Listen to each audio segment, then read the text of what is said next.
जय खाटू बाबा। एक कहानी बता रही हूँ। एक कपड़े का व्यापारी, छोटी सी दुकान साड़ी की, रोज की कमाई 1000-2000 रुपये। बड़ी मुश्किल से घर का खर्चा चलता। एक दिन वह अपनी बेटी का रिश्ता लेके लड़के वालों के यहाँ गया। लड़के वालों ने मांग रख दी 1 लाख रुपए। कहते हैं ना, बेटी बोझ नहीं होती है।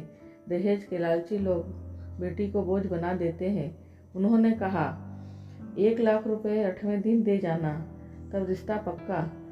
व्यापारी ने 5वें दिन देने को कह दिया। व्यापारी खाटू श्याम बाबा का भक्त था। उसे पूरा भरोसा था कि अपने खाटू श्याम पर कि वह उसका भरोसा टूटने नहीं देंगे।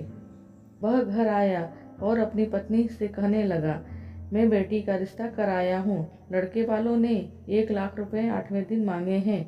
मैं 5वें दिन कह के आया हूँ। पत्नी बोली, आप अपने होश में नहीं हैं। घर में 1000 रुपये भी नहीं है। इस खाटू वाले के पीछे पागल हुए हैं। मेरी बेटी की भी जिंदगी खराब कराए। कहाँ से आएंगे 1 लाख रुपए 5वें दिन? व्यापारी ने कहा, जिसने 50 साल जीने की जिंदगी दे दी, क्या वह 5वें दिन 1 लाख रुपए नहीं दे सकता? पत्नी बोली, देखती हूँ। पहले दिन गया, दुकान खोली, पूजा की, श्याम बाबा को याद किया, सिर्फ 2000 की कमाई हुई।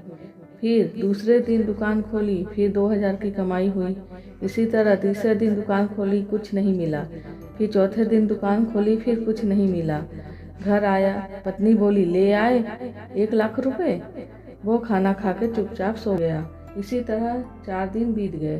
5वें दिन फिर दुकान खोली और उस बाजार का नियम था, दोपहर में सारी दुकानें बंद रहेंगी खाना खाने के लिए। वह अपनी दुकान पर बैठा रह गया और बाबा को याद कर रहा था तब और कह रहा था, अगर आज नहीं आए तो फिर कभी मत आना।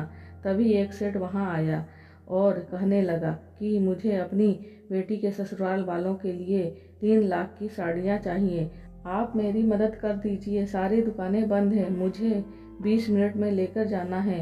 तभी कहते हैं ना, श्याम बाबा पर भरोसा रखो।